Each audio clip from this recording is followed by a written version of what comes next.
In this exercise tutorial, we're going to be progressing the 2D reaches with now 3D reaches. So for a 2D reach, we went forwards, back and side to side.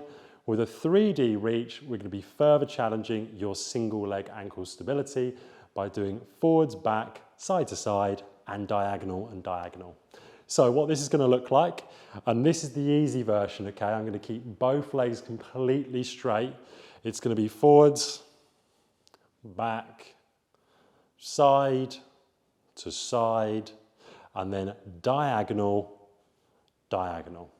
And you'll notice that I'm keeping my body facing forwards at all times here. I don't move my stand leg at all. If we want to make it harder and really challenge that single leg, what we can do is we can start to create a dip. So bend the knee as we do each repetition. So 1, 2, that's back, 3, 4, 5, 6. If you want to make that even harder, you can try and do all of those without tapping as you come out. So you can try and do them all forwards, but I'm not tapping on the way back, back, side to side, diagonal, diagonal, and then finish.